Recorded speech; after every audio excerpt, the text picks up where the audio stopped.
आज हम सबसे पहले पढ़ेंगे किसके बारे में, असेंबलर के बारे में। हेडिंग डालना असेंबलर।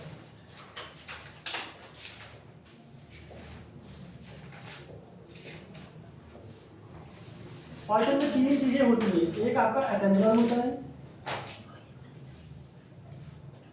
किसी भी प्रोग्रामिंग लैंग्वेज में तीन चीजें होती हैं उसके प्रोग्राम को पूरा रन कराने के लिए।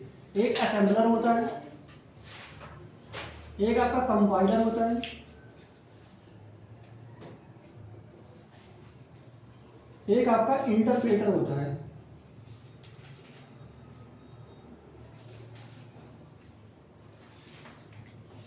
हमने बताया था कि आपका जो कंप्यूटर होता है वो कौन सी भाषा समझता है, सिर्फ 0 और 1 को। 0 फॉर ऑफ और 1 फॉर ऑन, और 0 फॉर ऑफ। ये सिर्फ दो ही भाषाओं को समझता है, एक 0 और एक 1 को। इसका मतलब ये कौन सी बाइनरी लैंग्वेज को समझता है, मतलब कि 0 ऑफ है आपका और 1 ऑन है। ये बाइनरी लैंग्वेज को ही समझता है। लेकिन हम लोग जो प्रोग्रामिंग लैंग्वेज लिखते हैं ये हमारी कैसी, हम लोग कौन सी भाषा बोलते हैं, सिंपल इंग्लिश लैंग्वेज। कौन सी बोलते हैं, इंग्लिश या हिंदी, मतलब अपनी भाषा जो भी बोलते हैं। इस या इंग्लिश या हिंदी को हम किस में कन्वर्ट करते हैं, हम लोग जो प्रोग्रामिंग लैंग्वेज सीखते हैं उसको कहते हैं हमारी हाई लेवल लैंग्वेज। किसको क्या कहते हैं, HLL, हाई लेवल लैंग्वेज। और ये जो कंप्यूटर हमारी समझता है इसको कहते हैं low level language. Low level या मशीन लेवल, क्या कहते हैं, मशीन लैंग्वेज। लो लेवल या मशीन लेवल लैंग्वेज। और जो हमारी प्रोग्रामिंग लैंग्वेज होती है वो कौन सी होती है, हाई लेवल लैंग्वेज। ये प्रोग्रामिंग लैंग्वेज लगभग इंग्लिश के सिंटैक्स के समान होती है, ठीक। लेकिन कंप्यूटर इनको भी नहीं समझता है। कंप्यूटर क्योंकि क्या समझता है, सिर्फ लो लेवल लैंग्वेज। तो हमें इन हाई लेवल लैंग्वेज को लो लेवल लैंग्वेज में कन्वर्ट करने की जरूरत पड़ती है, ठीक। उन्हीं में ये आपके तीनों प्रोसेस यूज होते हैं, एक असेंबलर, कंपाइलर, इंटरप्रेटर। अब हम तीनों के बारे में देखेंगे कि क्या क्या होते हैं ये अलग अलग, ठीक। सबसे पहले हमारा कौन सा है, assembler.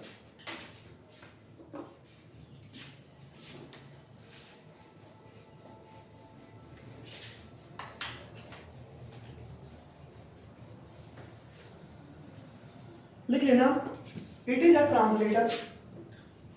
It is a translator. Translator जानते हैं आप लोग क्या होता है ना, जो किसी एक लैंग्वेज को दूसरी लैंग्वेज में क्या करता है, ट्रांसलेट करता है। It is a translator used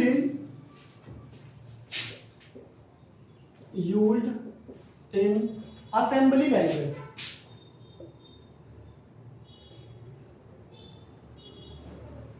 assembly language,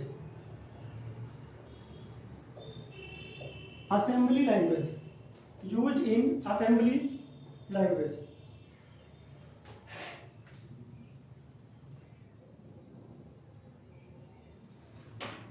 assembly language which converts, देख लेना, which converts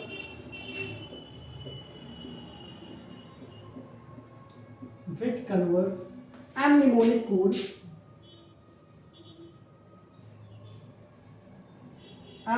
code into object code।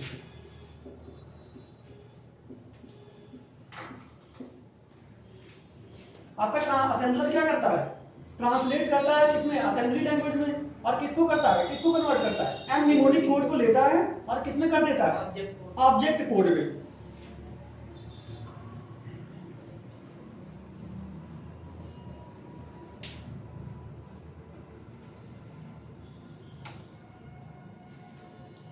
अच्छा, अब जैसे आपका जैसे mnemonic कोड हो गया, एक आपका ऑब्जेक्ट कोड हो गया, ठीक। अब जो mnemonic कोड होते हैं ये आपके क्या होते हैं, एक असेंबली लैंग्वेज होती है। जैसे आपने बाइनरी लैंग्वेज पढ़ी है, ठीक, आपने हाई लेवल लैंग्वेज पढ़ी है, इसी तरीके से एक असेंबली लैंग्वेज होती है। असेंबली लैंग्वेज में क्या होता है कि हम इंस्ट्रक्शन जो देते हैं, मतलब सारी जो प्रोग्राम लिखा जाता है वो कुछ इंस्ट्रक्शन पे लिखा जाता है। जैसे उसमें सिंपल सा इस तरीके से लिखा जाएगा, ऐड 1 + 2, मल मल्टीप्लाई के लिए मल 4 + 3, 4 × 3। इस तरीके से उसमें सारी इंस्ट्रक्शन एक एक इंस्ट्रक्शन करके ही लिखा जाता है, उसमें कुछ भी प्रिंट वगैरह नहीं लिखा जाता है डायरेक्ट। उसके बाद में जैसे सो, मतलब जनरल इंग्लिश ही होता है, लेकिन हर एक के लिए एक बस इंस्ट्रक्शन, कोई इसमें कोडिंग आपका सिंटैक्स नहीं होता है कि एक सिंटैक्स होना चाहिए, नहीं इसके बाद में कॉमा लगना चाहिए, वो होना चाहिए, ऐसा नहीं होता है, ठीक। इसमें क्या होगा, सारी कोड आपके इंस्ट्रक्शन के रूप में होते हैं, एक इंस्ट्रक्शन, दूसरी इंस्ट्रक्शन, तीसरी इंस्ट्रक्शन। इसी को कहते हैं एम निमोनिक कोड। इसको किस में कन्वर्ट करेगा ये? Object code. ऑब्जेक्ट कोड क्या होता है? ऐसा कोड जिसको कंप्यूटर समझ सके।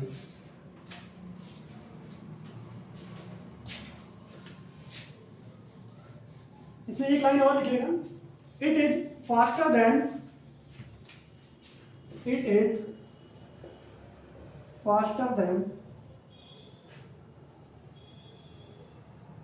Machine code.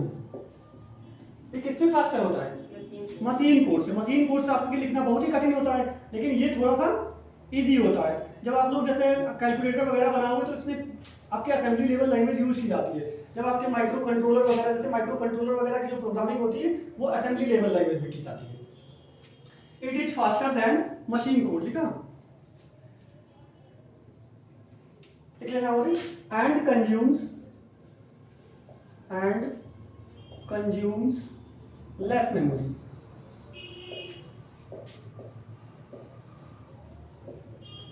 ये फास्टर होता है मशीन लेवल कोड से, और क्या करता है कि मेमोरी भी कम लेता है।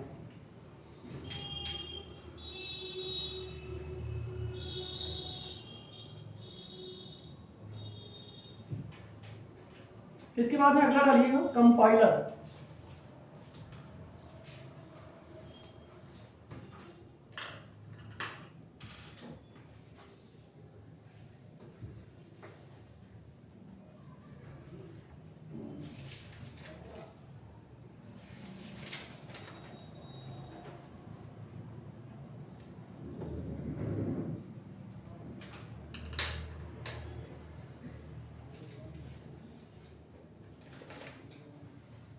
आपका असेंबलर क्या कर रहा है? It is a translator used in assembly language which converts mnemonic code into object code. Mnemonic codes आपके वो होते हैं जो कंप्यूटर आपके समझते हैं, और ऑब्जेक्ट कोड क्या होता है जो आप लिखोगे। जैसे जनरल इंग्लिश वाली जो प्रोग्रामिंग लैंग्वेज हो जाएगी, आपकी हाई लेवल लैंग्वेज में जो भी आप लिखते हो वो क्या, उसको क्या कहते हैं?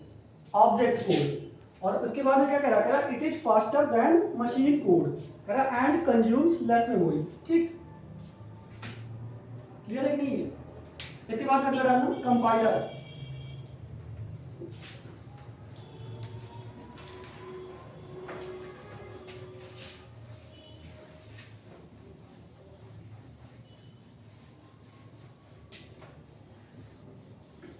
आप दो चीजों में ना कंफ्यूज हो रही है। एक क्या होता है आपका सोर्स कोड होता है, एक आपका क्या होता है? Object code.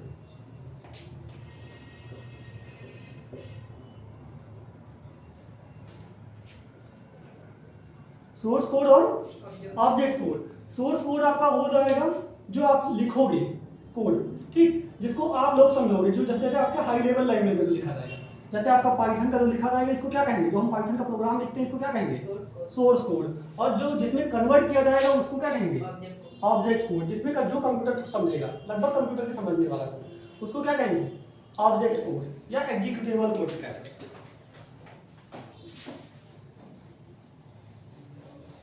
अगला डालिएगा compiler.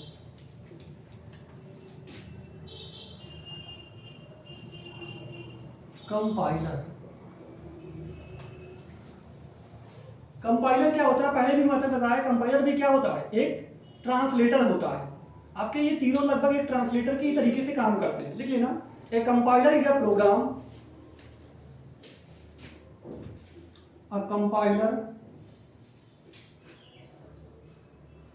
is a program written compiler is a program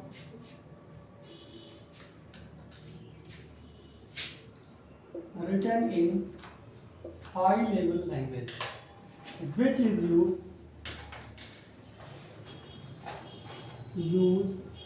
to convert which is used to convert source code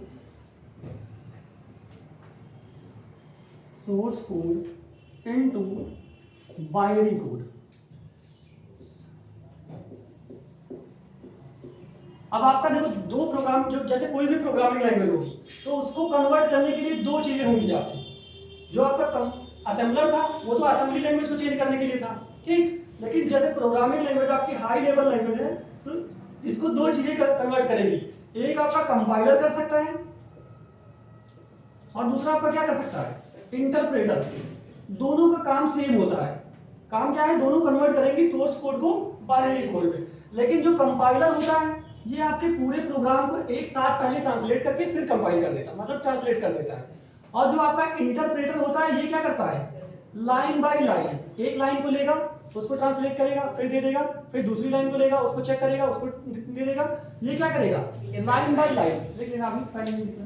compiler क्या है, compiler is a program written in high level language which is used to convert source code into binary code.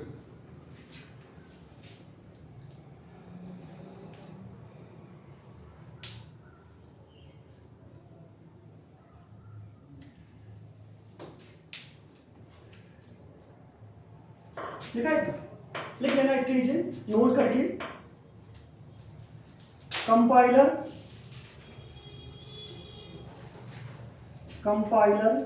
translates whole code, whole मतलब पूरे code को। ये क्या करता है, पूरे कोड को एक ही बार में कर देता है। लिख लेना कंपाइलर ट्रांसलेट्स होल कोड, ऊपर लिख लेना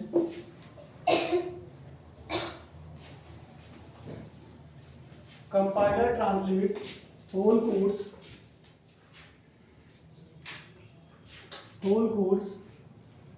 at once and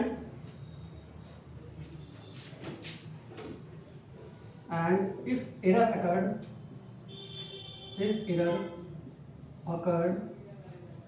अगर कोई जैसे उसने पूरा कोड को क्या कर दिया, एक ही बार में कन्वर्ट कर दिया, अगर उसमें कोई एरर आ रही है तो क्या करेगा, वो एग्जीक्यूशन के लिए भेज देगा। लिख देना if error occurred then stop it, otherwise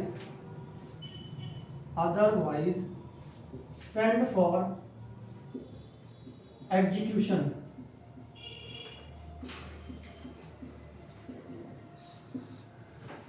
अब देखो उसने क्या किया कि पूरे कोड को एक ही बार में क्या कर दिया, कंपाइल ट्रांसलेट कर दिया। जैसे आप लोग भी कोई कोड लिख रहे हो उसको पूरा एक ही बार में पहले ट्रांसलेट कर दिया। अगर उसमें कोई एरर आ रही तब तो वो क्या कर देगा, रोक के आपकी एरर बता देगा, ठीक। अगर लेकिन प्रोग्राम नहीं रन होगा, लेकिन अगर वो प्रोग्राम पूरा सही है तो क्या करेगा, कह रहा अदरवाइज सेंड फॉर एग्जीक्यूशन। किसके लिए भेज देगा, एग्जीक्यूट करने के लिए। एग्जीक्यूट करके क्या हो जाएगा, आपका सोर्स कोड किसमें कन्वर्ट हो जाएगा, बाइनरी कोड में।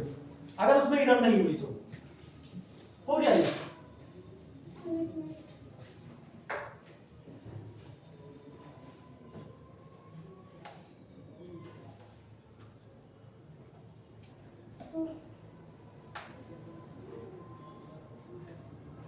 हो गया।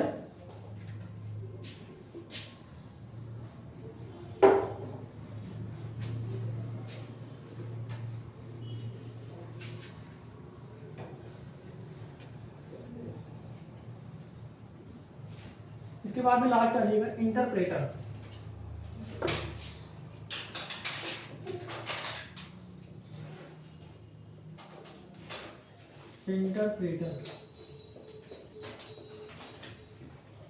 इंटरप्रेटर भी क्या काम करेगा, सेम यही काम जो कंपाइलर करता है वही काम क्या करेगा इंटरप्रेटर भी।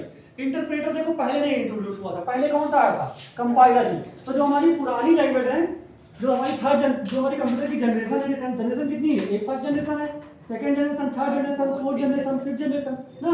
तो हमारी जो थर्ड जनरेशन तक था वो हमारा क्या था, कंपाइलर यूज होता था। थर्ड जनरेशन की जितनी भी, थर्ड जनरेशन में जितनी भी प्रोग्रामिंग लैंग्वेज इंट्रोड्यूस हुई थी वो किसके साथ आई थी, कंपाइलर के साथ। लेकिन जब फोर्थ जनरेशन में जो प्रोग्रामिंग लैंग्वेज आई वो किसके साथ आने लगी, इंटरप्रेटर के लिए, इंटरप्रेटर के साथ। लिख लेना interpreter is also a program, interpreter is also a program which is used to convert source code into किसमें कन्वर्ट करेगा, binary code into binary code. ठीक, लेकिन देखो दिक्कत क्या है यहाँ पे, सेम यही काम कंपाइलर भी कर रहा है और यही काम क्या कर रहा है, इंटरप्रेटर भी। लेकिन यहाँ पे नोट लिख देना, बट इंटरप्रेटर ठीक करा, बट इंटरप्रेटर लिख लेना, but interpreter check the program code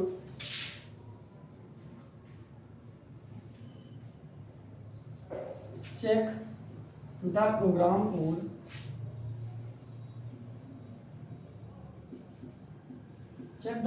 code line by line. ये कैसे चेक करेगा, लाइन बाय लाइन। जैसे कि आप लोग देखते हो जब पाइथन का प्रोग्राम रन करते हो तो उसमें ये भी बता देता कि किस लाइन पे एरर है, आता है कि नहीं।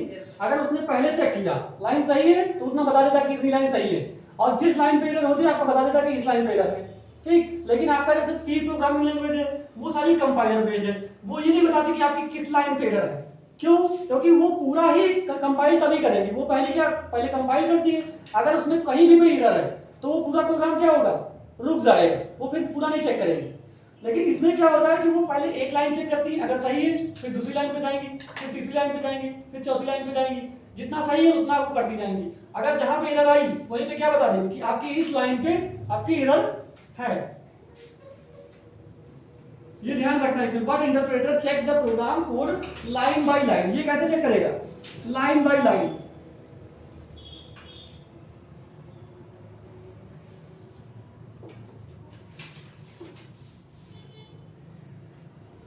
इनमें दोनों में ये लिख लेना कि जो आपका कंपाइलर होता है ये ज्यादा मेमोरी लेता है और ये इंटरप्रेटर क्या करता है, कंपाइलर की अपेक्षा कम मेमोरी लेता है। अच्छा देखो इसमें क्या, जैसे आपको पूरा करना हो, चेक करना हो, पूरा प्रोग्राम पहले आप लिखो फिर उसको चेक करो, तो क्या है, ज्यादा मेमोरी लेगा। अगर आप एक लाइन बाय लाइन लिखते जा रहे हो, मेमोरी में डाला लाइन, एक लाइन डाला, उसको चेक किया, फिर वो हट गया, फिर दूसरा डाला, फिर चेक किया, तो आपको मेमोरी की कम जरूरत पड़ेगी।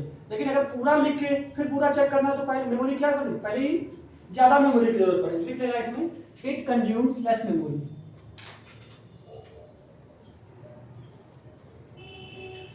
लेस मेमोरी किसकी तुलना में, कंपाइलर की तुलना में। लिख लेना, it consumes less memory compare than compiler.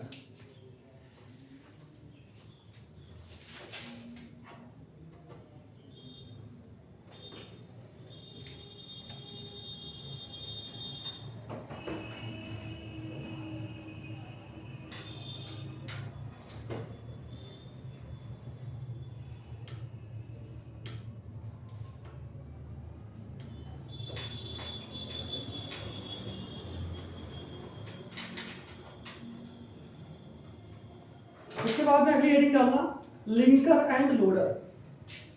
दो चीजें हैं आपकी, लिंकर और लोडर। ये तीन चीजें हो गई आपकी, कौन कौन सी, असेंबलर, कंपाइलर, इंटरप्रेटर। दो डालिएगा आप, लिंकर और लोडर। इनके बारे में थोड़ा सा जान लीजिए।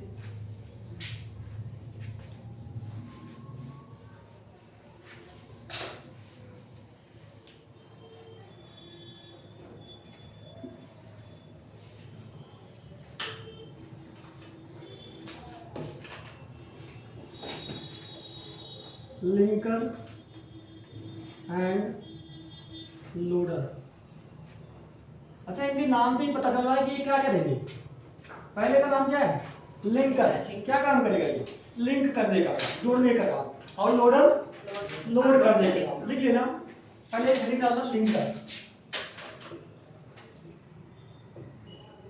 लिंकर लिखना इसमें, a linker is a special programme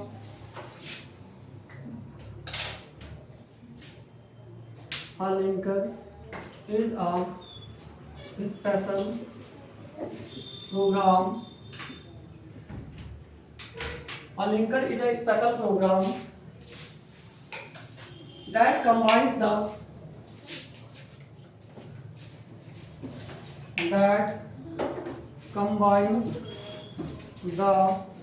object file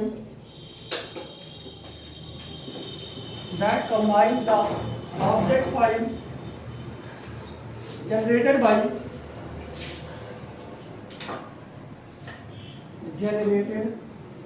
by compiler and assembler.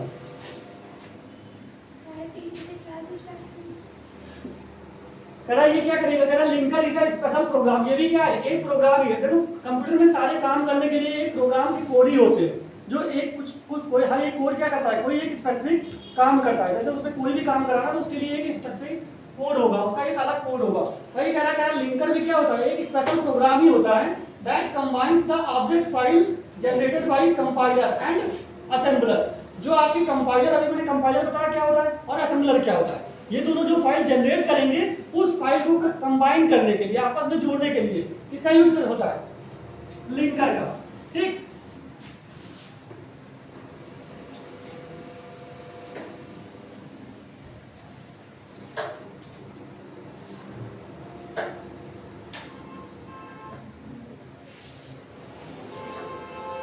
अगला लिखना है लोडर। ये लिख करते लोडर।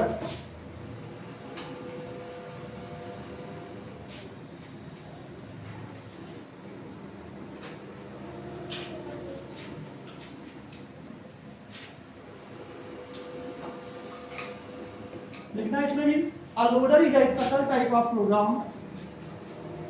ये सारे क्या है, एक प्रोग्राम के कोड ही हैं।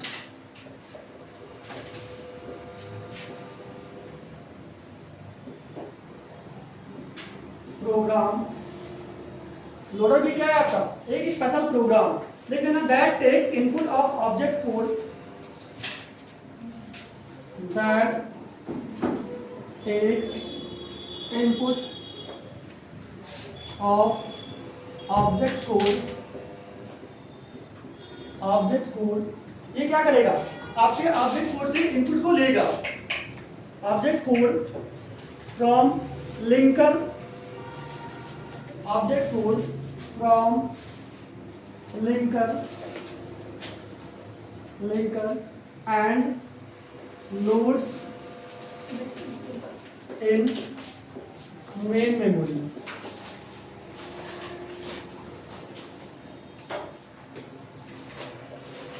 किसमें लोड करेगा, ये आपकी मेन मेमोरी में।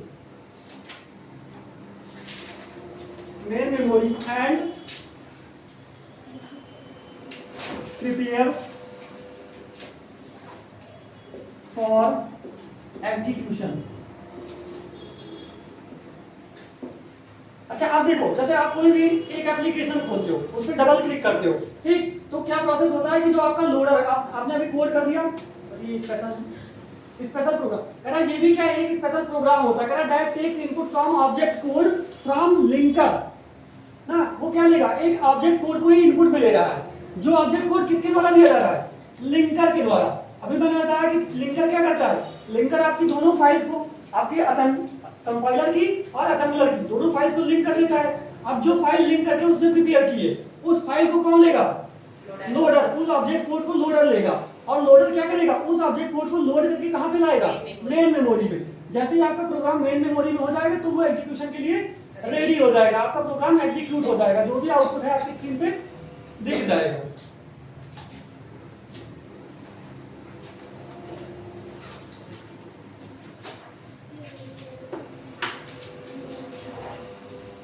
आ रहा समझ में? इसके बाद में एक फिगर बना लेना, ये सारा प्रोसेस देखिए कैसे होता है।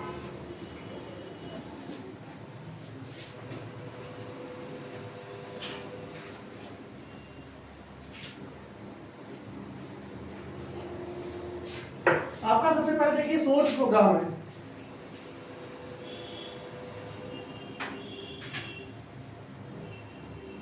सोर्स प्रोग्राम, ठीक। इसके बाद में इसमें लगेगा क्या, असेंबलर।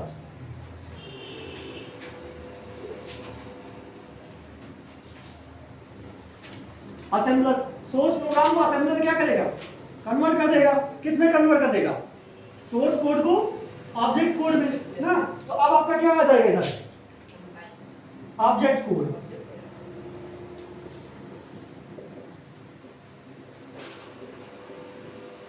देखो सोर्स प्रोग्राम था, सोर्स प्रोग्राम वो जो हमने लिखा, जैसे हाई लेवल लैंग्वेज में जो भी हम कोड लिखते हैं, जैसे पाइथन में जो कोड लिखते हैं, वो आपका क्या है, सोर्स प्रोग्राम। सोर्स प्रोग्राम को किसने लिया, असेंबलर ने। असेंबलर किस में कन्वर्ट कर देगा, ऑब्जेक्ट कोड में। ऑब्जेक्ट कोड के बाद में अब आपके दोनों होंगे लिंकर और लोडर।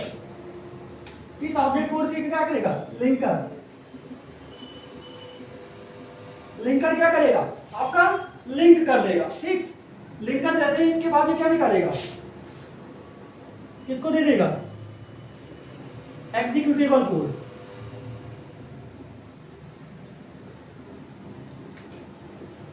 इस एग्जीक्यूटेबल कोड को कौन लेगा, आपका लोडर। आ रही बात समझ में। इस एग्जीक्यूटेबल कोड को कौन लेगा, लोडर। और लोडर एग्जीक्यूट करके आपका आउटपुट दिखा देगा। लोडर क्या करेगा, उसको मेन मेमोरी में लोड करेगा आपके कोड को, और क्या कर देगा, एग्जीक्यूट करा देगा। इसके बाद में आपका कोड एग्जीक्यूट हो जाएगा।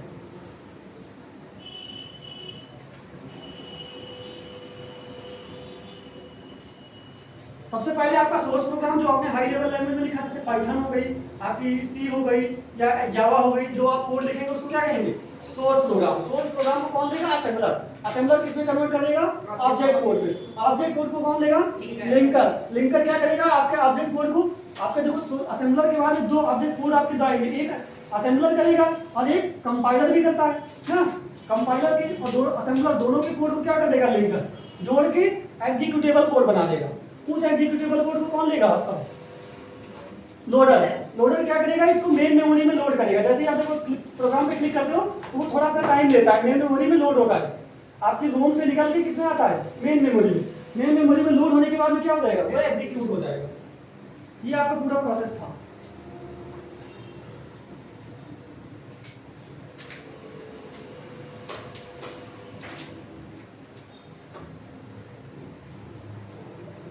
आया समझ में, इरेज कर दे।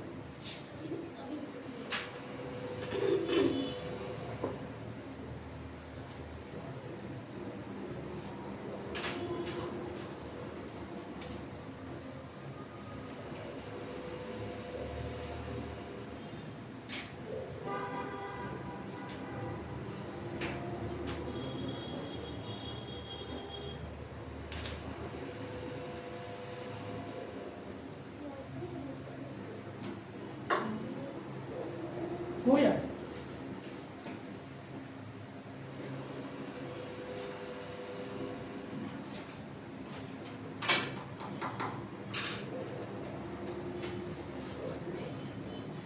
इसके बाद में हेडिंग डाल दीजिएगा testing and debugging.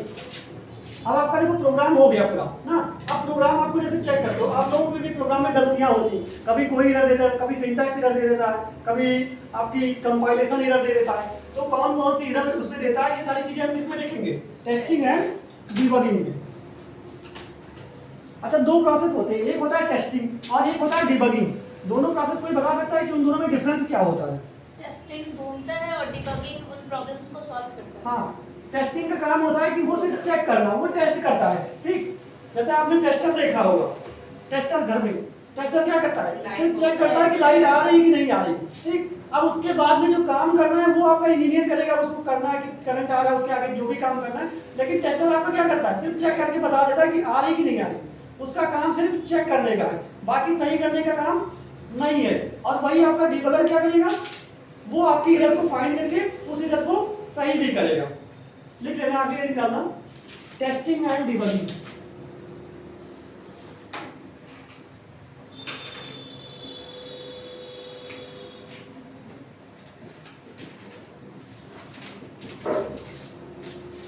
Testing and debugging.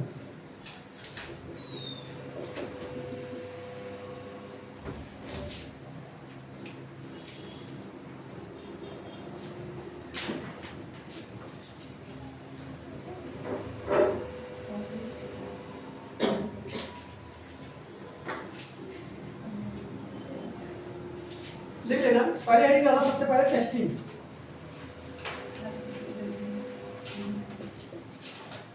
Testing लिखना है इसके अंदर, testing is a process of executing, testing is a process of executing, testing is a process of executing program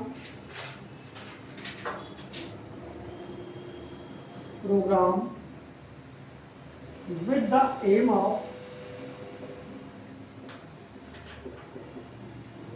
of finding error.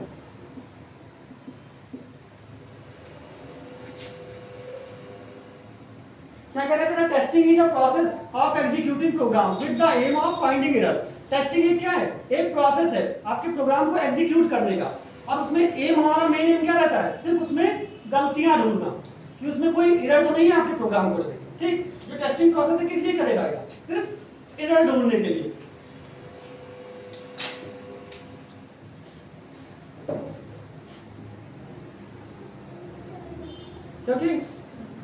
क्योंकि बिना एरर फ्री आपका program run हो सकता है।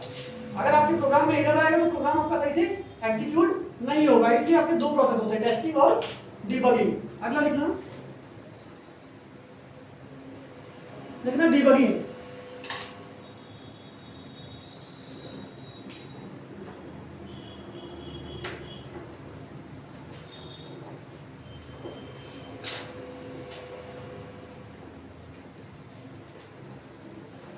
debugging,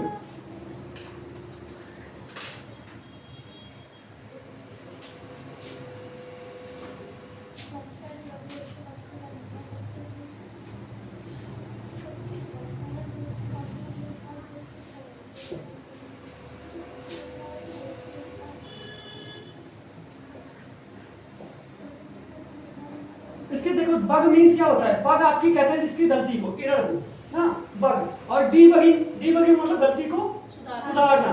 ठीक, इसके नाम से ही पता चल रहा है कि हम यहाँ पे क्या करेंगे, अपनी गलती को सुधारेंगे। लिख लेना इसके अंदर, debugging is the activity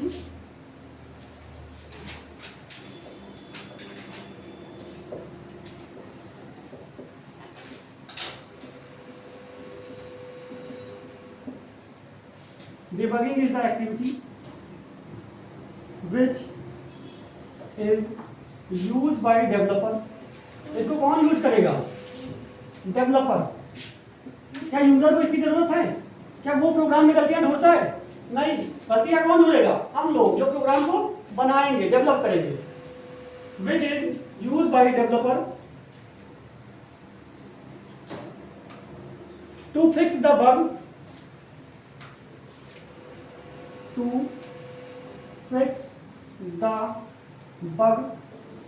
bug bracket लिख देना, एरर। इसको फिक्स करने के लिए, बग या एरर को, error found in system,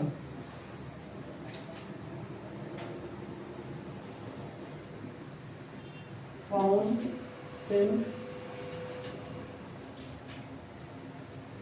in system.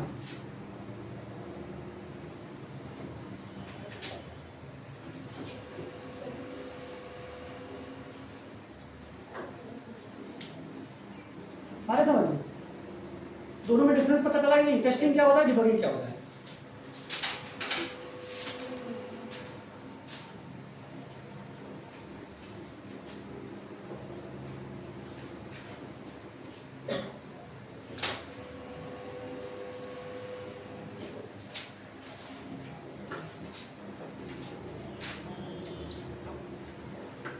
इसके बाद भी डाल लेना, एक हेडिंग डालना, डिफरेंस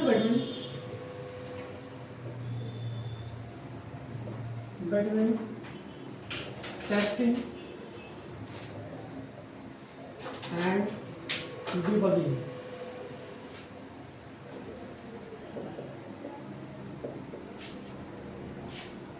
एक साइड आपका टेस्टिंग हो जाएगा,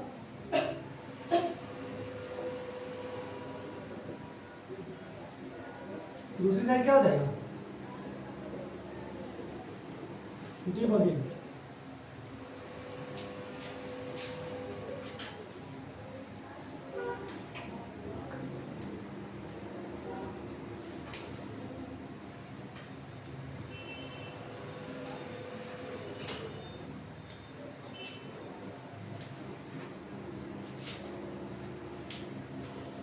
लिख लेना इसके अंदर टेस्टिंग क्या होता है, इसमें थोड़ा सा शॉर्ट में लिख लेना, it only checks the error. ठीक, ये क्या करता है, केवल एरर को चेक कर देता है। इसमें लिख लेना it is use to resolve the error.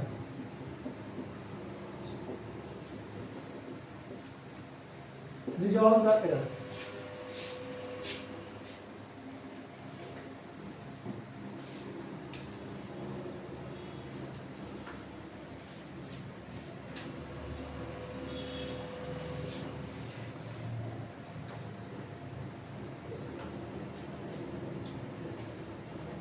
अच्छा, अब देखो दोनों प्रोसेस में कौन इन्वॉल्व होगा। जैसे आपको डिबगिंग करना है तो क्या आप टेस्टिंग के बिना कर सकते हैं?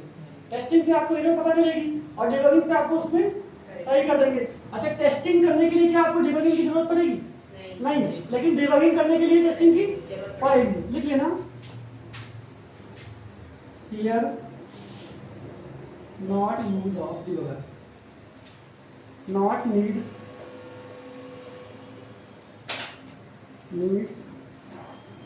Of debugger.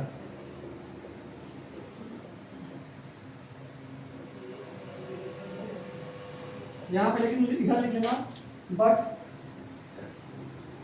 Debugger means tester या टेस्टिंग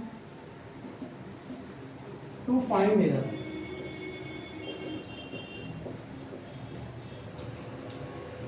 टू फाइंड एरर।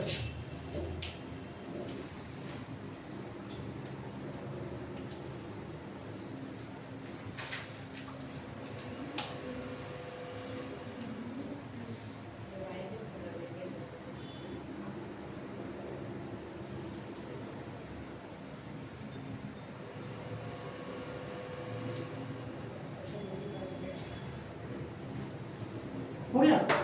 इसके बाद में अच्छा दो चीजें देखना।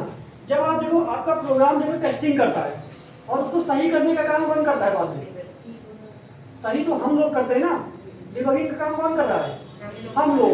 तो ये प्रोसेस तो ऑटोमेटिक हो सकता है। देखो मशीन खुद ही क्या कर सकती है, चेक करके आपको गलती बता सकती है, लेकिन डिबगिंग का काम क्या मशीन कर सकती है? अगर डिबगिंग का काम भी वो कर देती तो हम लोगों को इधर ढूंढने की जरूरत ही नहीं, वो खुद ही सही कर देती ना। आजकल देखो करने भी लगा, जैसे ग्रामर के सिंटैक्स वगैरह क्या है ज्यादातर सही कर देता है, लेकिन सारे क्या सही कर लेता है? नहीं। तो इसमें क्या है, ये प्रोसेस जो है ऑटोमेटिक भी हो सकता है। ऑटोमेटिक और मैनुअल दोनों तरीके से होता है।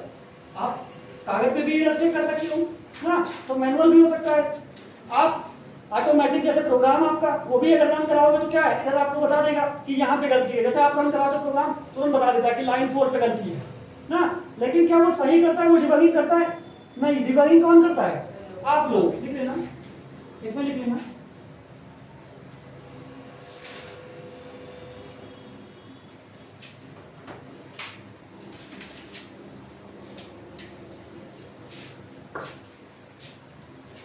लेकिन आप टेस्टिंग कैन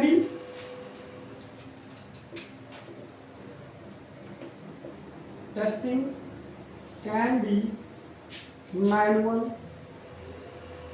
एंड ऑटोमेटेड।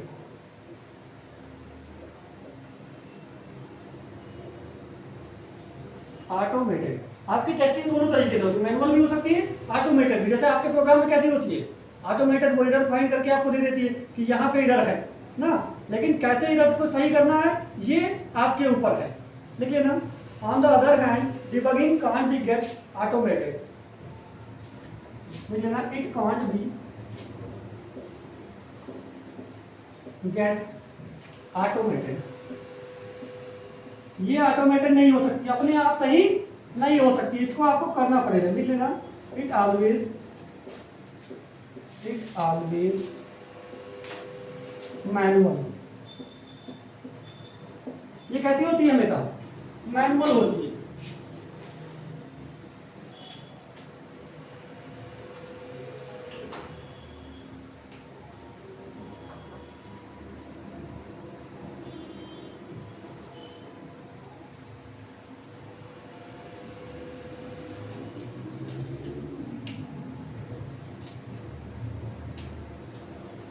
लिख लेना, इसमें लिख लेना, testing can perform, testing can perform without design knowledge,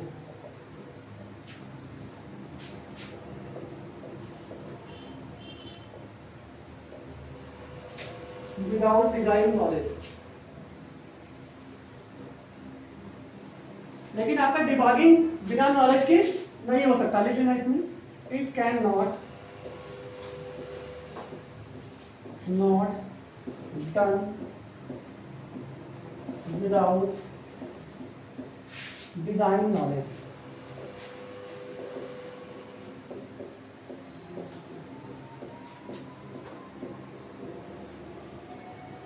ठीक, आगे समझ लेना, मस्ती नहीं करो।